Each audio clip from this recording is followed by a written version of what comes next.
안녕하세요. 김다니엘입니다. 제가 회계를 통한 그 성으로 가는 과정을 간증했더니만은 난 휴고 신부가 되기 글렀다면서 자포자기하는 그런 사람도 아마 들어 있었던 것 같습니다. 그런데 제가 우연히 다른 채널을 보다가 휴고 신부 되는 간증을 보았는데요. 제 경우보다도 훨씬 더 어려운 것으로 그렇게 그 사람은 간증을 하고 있었습니다. 그 사람의 간증대로라면요, 크리스찬 10,000명 중에 한 명도 휴고 신부가 나오지 않는 것으로 그렇게 그 사람은 간증을 하고 있었습니다. 실제 그 성경 구약의 그 노아 홍수 심판 때 말입니다. 그 노아 홍수 시대에도 그 사실은 노아 가족 8명만이 구원함을 받았지 않습니까? 그 당시 노아 시대에 전 세계 인구가요, 그 과학자들 추산에 의하면 약 80억 정도가 되었을 것으로 그렇게 추산을 합니다. 그러니까 지금 세계 인구와 그 노아 홍수 시대 그때 당시 인구가 거의 비슷했다고 그렇게 추산을 합니다. 근데 80억 중에 8명 같으면요, 1억 명 중에 1명이 구원함을 받은 것이 됩니다. 그러니까 극소수만이 구원함을 받은 것으로 그렇게 성경은 기록하고 있습니다. 이뿐만 아니라 그 이스라엘 백성들이 그 가나안 땅에 들어간 숫자 말입니다. 그 숫자를 보아도요, 출애굽 1세대는 여호수아와 갈렙 두 사람밖에 들어가지를 못했습니다. 출애굽 2세대, 3세대만이 가나안 땅에 들어갈 수 있었지 않습니까? 우리가 잘 아는 그 지도자인 모세조차요, 강야에서 그 반석을 쳐서 물이 나오게 할 때 2번 쳤었다고요. 하나님이 너는 그 가나안 땅에 들어가지 못한다고 그렇게 말씀하셨지 않습니까? 실제 모세는요, 가나안 땅이 내려다보이는 그 느보산 정상에서 그렇게 죽음을 맞이합니다. 이때 모세가 늙고 노쇠해서 그 병환으로 죽은 게 아닌 것으로 그렇게 성경은 기록하고 있습니다. 그러니까 정정한 상태, 육체적으로 아주 그 건강한 상태에서 모세는 하나님 말씀 때문에 가나안 땅에 들어가지 못하고 가나안 땅이 내려다 보이는 그 느보산 정상에서 그렇게 죽음을 맞이합니다. 이런 성경에 기록된 사실로 보아도요, 구원함을 받는다는 거 말입니다. 그것은 하늘의 별따기만큼이나 낙타가 바늘기로 그렇게 들어가는 것만큼이나 실제 어려워 보입니다. 구약의 기록뿐만 아니고요, 실제 신약의 기록으로 보아도요, 그 율법을 잘 지킨 그 부자 청년의 그 이야기가 나오지 않습니까? 거기 보면은 나중에 그 제자들이 그 부자 청년의 예를 보고요, 그렇다면 누가 감히 구원을 얻을 수 있겠사옵니까? 그렇게 예수님께 근심 어린 그런 질문을 하지 않습니까? 그 본문이 있다는 겁니다. 그러니까 그것을 본다고 할지라도, 그것을 보더라도요, 그 천국에 간다는 거 말입니다. 그러니까 구원함을 받는다는 것이 분명히 쉽지 않은 것으로 신약에서도 그렇게 기록하고 있습니다. 그뿐만 아니라 예수님이 이 땅에 오셔서 직접 하신 말씀만 여러분 한번 찾아보십시오. 공간복음에 기록된 그 예수님이 직접 하신 말씀 말입니다. 그것만 찾아서 여러분 한번 읽어보시면 아마 여러분 쇼킹할 겁니다. 왜냐고요? 천국에 가는 것이 예수님은 분명히 쉽지 않다고 그렇게 말씀하고 계시거든요. 우리가 알고 있는 대로 그 목회자들이 예수님만 믿으면 모두가 구원함을 받는다는 그런 그 메시지 말입니다. 우리가 보통 그렇게 알고 있지 않습니까? 그런데 그렇지 않습니다. 예수님 말씀하신 그 천국에 가는 그런 것에 대한 그 가르침 말입니다. 직접 하신 말씀을 찾아보면은요, 우리가 알고 있는 그 구원의 공식, 예수님 믿으면 모두가 구원을 받는다는 그거 말입니다. 그것과는 분명히 차이가 있습니다. 여러분이 직접 그 목회를 통한 그런 메시지를 듣는 것보다요, 실제 성경 말씀에 기록된 예수님 말씀을 한번 직접 찾아서 한번 읽어볼 수 있기를 바랍니다. 정말 예수님은요, 구원에 그 이르는 거요, 천국에 들어가는 것이 그렇게 쉽지 않다고 분명히 그렇게 가르치고 있습니다. 그렇다면 정말 휴고 신부가 되는 거 말입니다. 그만큼이나 어려운 것일까요? 여러분은 어떻게 생각하십니까? 크리스찬 10,000명 중에 한 명도 휴고 신부로 탄생되는 게 쉽지 않아 보입니다. 정말 그렇다고 여러분 생각하십니까? 간증이라든 그런 거 보면 다 그렇게 나오지 않습니까? 오늘은 여기에 대해서 분명히 성경적인 그 해답을 여러분에게 드려야 될 것 같습니다. 요한계시록 근거에 의하면요, 그렇지는 않습니다. 그러니까 그 정도는 아닌 것으로 분명히 나온다는 겁니다. 요한계시록의 근거에 의하면요, 이스라엘 각 지파 그 구원받는 숫자가 나옵니다. 12,000명씩 그렇게 더해서요, 14만 4천 명이 구원함을 받는다는 그런 계시록 7장 4절에 그런 본문이 있습니다. 그리고 여기 14만 4천 명 이 숫자 말입니다. 이 숫자조차요, 상징적인 숫자라서 그 많은 성경학자들이 더 많은 숫자라고 그렇게 해석을 한다는 사실도 여러분 잊지 마시기 바랍니다. 그리고 계시록 7장 14절에 보면은요, 큰 환란에서 나오는 자들을 언급할 때 보면은요, 어린 양의 피에 그 옷을 씻어서 희귀한 자들로 언급된 그 각 나라와 족속과 백성과 방언에서 능히 셀 수 없는 큰 물이라고 기록되어 있다는 것을 여러분 기억할 수 있기를 바랍니다. 그것으로 본다면요, 우리가 말하는 10,000명에 1명 정도, 뭐, 그렇게 아주 극소수, 성경에 그동안 기록된 그 구약에 기록된 그런 거, 모든 거 종합한 그런 숫자하고는 분명히 다르다는 것을 여러분 발견할 수 있을 겁니다. 그러니까 아주 극소수만이 휴거된다는 그런 개인 감정 말입니다. 그런 감정은요, 그냥 주관적인 개인 체험으로 여러분이 인식할 수 있기를 바랍니다. 에나타 채널에서도 아마 그렇게 말을 한 것 같던데요. 우리나라에서 뭐, 몇백 명밖에 휴거되지 않는다고 그렇게 간증을 하는 것을 제가 보았는데요. 저는 정작 본인은 휴거 신분을 확정받았는지가 참 궁금합니다. 물론 휴거 신분은요, 직통 계시자라고 휴거되는 것도 아니고요.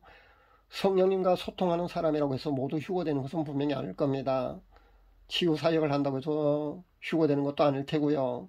귀신 쫓아내는 그런 사역을 한다고 휴거되는 것도 아닐 겁니다. 찬양 사역을 열심히 한다고 무조건 휴거된다는 그런 보장은 없습니다. 그러나 막연한 공포심을 불러일으키는 이런 개인 감정 말입니다. 그러니까 크리스찬 10,000명 중에 1명도 휴거 신부가 탄생하기 어렵다는 이런 그 감정은요, 이런 감정을 해서 많은 사람이 자포자기하게 만들지 말아야 된다고 저는 생각해 봅니다. 그러니까 휴거 신부는요, 회개로 인해서 정결함, 그러니까 신부가 될 정도로 정결해지게 되면요, 휴거 신부가 누구나 될 수 있다는 점을 분명히 말씀드립니다. 얼마나 정결해야 하느냐, 그런 기준은요, 아마 하나님이 정하신 그 기준이 분명히 있을 걸로 저는 봅니다. 그 기준에 들 정도로 자신이 그 성화의 단계에 들어가게 되면요, 누구나 휴거가 된다고 저는 봅니다. 휴거 신부가 될 수 있다고 저는 봅니다. 아마 이 정도가 되려면요, 이미 이 세상의 그 웬만한 것들과는 아마 단절된 상태일 거로 저는 봅니다. 그리고 그것을 계속해서 유지해야 될 줄로 압니다. 그러니까 휴거가 일어날 때까지, 예수님이 공중 강림하실 때까지요, 우리가 휴거될 때까지 그것을 유지해야 될 걸로 압니다. 물론 아마 쉽지 않을 걸로 압니다. 저도 제게 보여지는 것을 보면요, 세마포 혼인 여부에 약간씩 그렇게 오염되어 있는 그런 경우도 발견하거든요. 그래서 신부 확정됐다고 해서 여러분이 안심하고 그렇게 개인 영성 생활을 등한히하고 그렇게 해서는 안 된다는 것을 분명히 말씀드립니다. 그리고요, 그 예복의 정결함을 여러분이 계속해서 유지해야 되는데 그 유지하는 비결은요, 다름이 없습니다. 여러분이 개인 영성 생활을 꾸준히 계속해서 해 나가야 된다는 점입니다. 그렇게 하다 보면요, 누구나 넘어졌다가 다시 일어나고를 반복하지만은 쉽게 아마 그렇게 영성의 깊은 곳까지 아마 여러분이 도달할 수 있으리라고 저는 생각해 봅니다. 오늘은 그 성화로 나가는 방법에 대해서, 그 방법론에 대해서 여러분과 이야기를 조금 나누고자 합니다. 첫 번째는 그 구약시대 이스라엘 백성들이 율법을 쪼개고 세부 목록을 만들고 해서 그것을 지키려고 애쓴 것을 여러분도 잘 알고 계실 겁니다. 이런 방법으로 성경에 기록된 그 말씀 말입니다. 우리가 말씀에 순종해야 되지 않습니까? 행한 말입니다. 근데 그것을 노트에 적고 필기하고 해서 그 말씀대로 순종하려고 애를 쓰는 분들도 상당히 우리 주위에는 있는 것 같더라고요. 제가 상담하면서 그렇게 보았는데, 그렇게 성화로 나아가기를 애쓰는 사람도 저는 그렇게 있다는 것을 발견했습니다. 누구는 율법적으로 말씀을 지키려고 한다면서 그렇게 비판할지 몰라도요, 어느 정도 이런 우리의 노력과 애씀이 저는 반드시 필요하다고 봅니다. 그런데 이 방법만 계속하게 되면요, 마음의 기쁨으로 그렇게 말씀에 대한 순종하는 것이 아닌 것으로 되어본다는 것이 그 단점이라고 할 수 있습니다. 실제 성령님의 감동하심으로요, 기꺼이 말씀에 대한 순종, 기쁨으로 능히 그렇게 해 나가야 되는데요, 그것이 아니라 그 말씀에 대한 순종이 부담으로 지키기 어려운 율법적인 것으로 그렇게 점점 아마 진행될 겁니다. 그렇게 되면은요, 여러분이 그 말씀에 대한 순종이 어려워집니다. 그렇게 힘들어진다는 겁니다. 그러나 어느 정도는요, 우리 자유의지가 있기 때문에 이런 방법론도 아마 필요하지 않을까 저는 생각해 봅니다. 두 번째는요, 개인 영성 생활을 하게 되면요, 자연스럽게 그렇게 성령님의 인도하심으로 그렇게 성화로 나아갈 수 있다는 겁니다. 저는 이 방법을 통해서 성화로 나아가고 있습니다. 여러분도 이 방법을 적극 권장해 드립니다. 그러니까 여러분에게 권면드립니다. 이 방법을 한번 써보시라고 한번 권면드립니다. 그러니까 다니엘서 6장에 보시면요, 다니엘이 하루 3번씩 자신이 거하는 방에 예루살렘으로 향하여 열린 창에서 무릎을 꿇고 기도한 것으로 나오지 않습니까? 한 번 기도할 때 1시간씩 만약 기도했다면요, 다니엘은 하루 3시간을 기도한 것이 됩니다. 만약에 40분씩 기도했다면요, 2시간을 기도한 것이 됩니다. 이렇게 다니엘은요, 꾸준히 개인 영성 생활을 한 것으로 성경은 기록하고 있습니다. 우리도 이렇게 해야 된다는 겁니다. 성령 세례를 받거나 큰 회심을 하게 되면요, 일시적으로 웬만한 그 죄된 것들은 죄악된 그 모든 습성들이요, 자연스럽게 끊어집니다. 저도 그랬습니다. 그런데 완전히 모든 것이 끊어지는 것은 분명히 아닙니다. 오랫동안 그런 습관이 되고 익숙해진 그런 죄의 습성 말입니다. 그런 중독성 있는 죄는요, 금방 끊어지지 않는다는 겁니다. 그래서 우리가 넘어지기도 하고 다시 일어서기를 반복한다는 겁니다. 그런데 누구나 자신의 취약한 부분, 그런 그 약점이 있다는 겁니다. 저도 제가 약한 부분이 분명히 있었습니다. 저는 그 큰 회심을 통해서 회개로 한 3년간 그렇게 눈물을 흘리며 기도할 때 말입니다. 그렇게 회개로 나아갈 때 말입니다. 그런 성화의 과정을 거치는 과정 속에서요, 본능까지도 금방 희미해졌습니다. 그러니까 큰 회심을 통해서 금방 희미해지더라는 겁니다. 그러니까 일시적으로 금방 여러분이 변화될 수 있을 겁니다. 성화의 어느 단계까지는 그렇게 금방 갈 수가 있습니다. 그런데 저는 그 언어, 그러니까 말에 관한 부분이 그 가끔씩 실수를 하는 것을 제가 발견을 했습니다. 그러니까 성령께서 지적을 해주시는 거죠. 그러니까 성령님의 인도하심을 받게 되면은요, 자신의 취약한 부분을 그 잘못했다고 그렇게 지적을 하십니다. 그렇기 때문에 그 부분까지도 온전해질 때까지요, 여러분이 훈련을 계속해서 나가야 된다는 겁니다. 기도하고 회개하고 그런 과정을 거치면서요, 여러분이 개인 영성으로 그렇게 깊은 성화의 단계로 그렇게 진행해 나가야 되는 겁니다. 본능까지도 희미해지는데 언어, 그러니까 말에 관한 부분이 그 쉽게 성화로 나가지 못하는 것을 저는 그렇게 발견했습니다. 앞서 말씀드린 대로 그렇게 율법적으로 애쓰는 것보다요, 이렇게 개인 영성 생활을 여러분이 꾸준히 함으로써 성령께서 인도해 주시고 도와주셔서 그렇게 이루어가는 그런 성화의 방법이 아마 저는 가장 좋은 방법이 아닐까 그런 생각을 해봅니다. 이런 훈련 없이요, 저절로 성화는 분명히 될 수 없다고 저는 봅니다. 각자 자신에게 맞는 그런 그 성화의 방법을 찾아서요, 그런 성화로 나아갈 수 있기를 바랍니다. 이 두 가지 방법을 절충한 방법도 한번 찾아보시고요, 그렇게 본인에게 맞는 방법으로 여러분 성화를 꼭 이룰 수 있기를 바랍니다. 각자 본인에 맞는 그런 방법을 찾아서요, 그렇게 성화로 여러분, 깊은 성화로 여러분 나아갈 수 있기를 권면드립니다.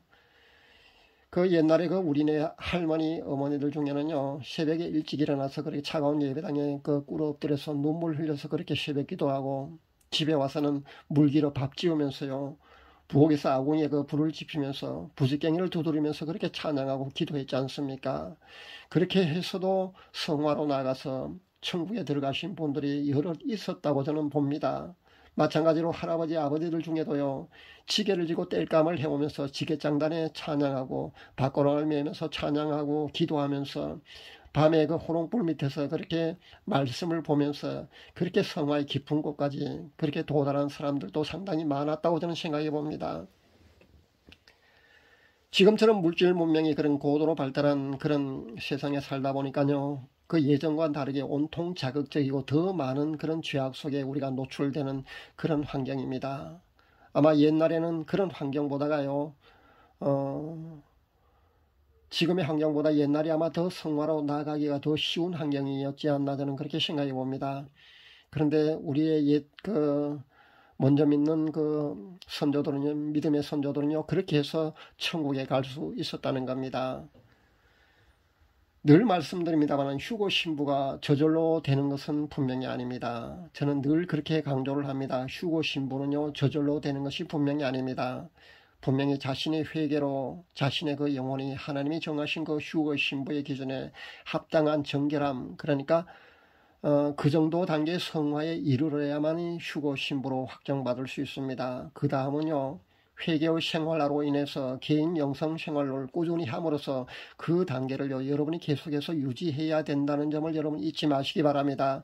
순간순간 여러분이 그 혼인예복 말입니다, 더러워지기도 하고요, 여러분이 아마 시험을 통과해야 할 겁니다. 그래야만 여러분의 영의 나이가 많아지거든요. 근데 시험을 통과하지 못하면요, 여러분의 영의 나이가 강등된다는 것을 잊지 마시기 바랍니다.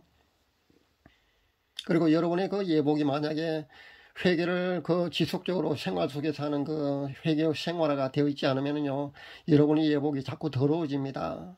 근데 날마다 그 두루마기를 빠는 작업 그러니까 회개를 하지 않게 되면은요, 여러분의 예복이 만약에 많이 더러워지게 되면은요, 그 예복이 벗겨질 수도 있다는 것을 여러분 잊지 마시기 바랍니다. 선줄로 생각하는 자는 넘어질 수도 있다는 사실을 여러분 꼭 명심할 수 있기를 바랍니다. 참 제 구독자분 가운데 가끔씩 어떤 채널을 제게 소개해주는 그런 경우도 저는 있습니다.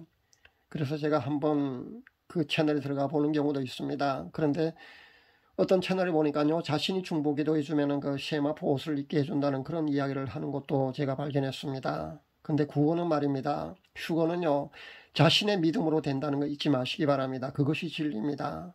내가 기도해서 다른 사람이 휴거 신부가 되게 한다는 거 말입니다. 그 상당히 위험한 메시지입니다. 위험한 가르침이라는 것을 여러분 꼭 명심할 수 있기를 바랍니다. 내가 믿음이 뛰어나서 내 남편이, 내 아내가, 내 자녀가 구원함을 받을 수 있고 휴거될 수 있으면 얼마나 좋겠습니까? 그런데 그렇지 않습니다. 또 자신이 기도하면 천사가 내려와서 그 사람의 인을 쳐준다고 그렇게 주장하는 사람도 제가 보았습니다. 아마 예전에 그 서사라 목사가 자신의 집회에 참석하면은 천사가 와서 사람에게 인을 치고 다닌다고 그렇게 아마 주장을 한 걸로 압니다. 그런데 이와 비슷하게 또 자신이 기도하게 되면은요, 자신이 중보하게 기도하게 되면은 세마포 혼인예복이 입혀진다고 그렇게 가르치는 곳도 있는 것을 제가 발견했는데요. 그런 사명이 자신에게 있다고 주장하기도 하는 것을 보는데요. 그건 모두가 위험한 가르침이라는 것을 분명히 말씀드립니다. 성령의 인을 친다는 거 말입니다. 그게 특별히 천사가 와서 그렇게 인을 치는 것이 분명히 아니라고 성경은 기록하고 있습니다. 에베소서 4장 30절 말씀을 여러분 한번 읽어볼 수 있기를 바랍니다. 하나님의 성령을 근심하게 하지 말라. 그 안에서 너희가 구속의 날까지 인치심을 받았느니라. 새로이 무슨 인을 치는 것이 아니라고 분명히 성경은 이렇게 기록하고 있다는 것을 여러분 명심할 수 있기를 바랍니다. 그러니까 성령 세를 받은 사람 말입니다. 성령님이 자신 안에 내주에 계신 그런 사람들, 성령의 은사를 받은 사람은요, 성령이 자신 안에 내주합니다. 그 안에서 성령님이요, 우리가 구속의 날까지 그렇게 인치심을 하고 계신다는 겁니다. 성령님이 소멸되고, 그러니까 성령님이 떠나가시는 경우도 거의 없지만요, 그렇게 떠나가시는 경우 같으면 물론 그 사람이 아마 인치심이 없어지는 걸로 압니다. 그렇지만요, 그런 경우는 거의 희박하고요. 그러니까 성령님이 내주에 계시는 사람은요, 우리가 그 안에서 벌써 인치심을 받았다는 것을 성경은 이렇게 기록하고 있다는 사실을 여러분 꼭 명심할 수 있기를 바랍니다. 그러니까 자신이 하는 집회에 참석하게 되면 천사가 인을 쳐준다거나 아니면 자신이 기도해주면 이마에 천사가 인을 쳐준다거나 하는 그런 가르침 말입니다. 거기에 몰려가고 하지 마시기를 권면드립니다. 철저하게 자신의 회개로 하나님이 정하신 그런 신부가 될 수 있는 그런 정결한 말입니다. 그 성화의 기준에 여러분이 들어야만이 휴거 신부가 되어서 세마포 혼인예복이 여러분에게 주어질 수 있다는 점을 여러분 잊지 마시기를 바랍니다. 그리고 신부 확정된 분들도요, 그 혼인예복의 정결을 반드시 유지해야 된다는 사실을 명심할 수 있기를 바랍니다. 이것은요, 다른 방법이 없습니다. 개인 영성생활을 여러분이 꾸준히 하셔야만이 회개의 생활하러 그렇게 여러분에게 주어진 세마포 혼인예복의 깨끗함을 여러분이 유지할 수가 있는 겁니다. 오늘은 휴거 신부가 되는 회개 그리고 성화의 이런 방법론에 대해서 여러분과 이렇게 말씀을 나누었습니다. 성화의 이런 방법론 말입니다. 여러분에 맞는 그런 방법론을 여러분 한번 찾아볼 수 있기를 바랍니다. 제가 두 가지를 제시했고요. 두 가지 다 일단은 있습니다만은 제가 아는 방법이 아마 더 좋은 방법이지 않을까 싶습니다. 그런 방법으로 여러분도 반드시 성화의 깊은 단계까지 여러분도 꼭 들어갈 수 있기를 간절히 바랍니다. 휴거 신부가 되게 해주겠다는 곳이나 아니면 세마포 혼인예복을 입게 해주겠다는 그런 곳을 여러분 기웃거지 말고요. 그리고 하나님의 인을 쳐준다는 그런 곳에 여러분 따라가지 마시고 진리 안에서 자신의 회개로 휴거 신부가 된다는 그런 원칙을 잊지 마시기를 다시 한번 당부드립니다. 그렇게 신부 단장할 수 있기를 바랍니다. 은사 좋아하다가 성령 사역이 아닌 곳에 가서 임파테이션 그렇게 안수받고 돌이킬 수 없는 그런 영적 피해를 입기도 한다고 제가 말씀드렸지 않습니까? 마찬가지로 쉽게 휴거 신부가 될 수 있다는 곳에 여러분이 솔깃하다가요, 얼마 남지 않은 시간을 여러분이 낭비하는 바람에 기회를 놓치고 마는 그런 어리석음 속으로 여러분이 달려가지 마시기를 저는 권면드립니다. 감사합니다.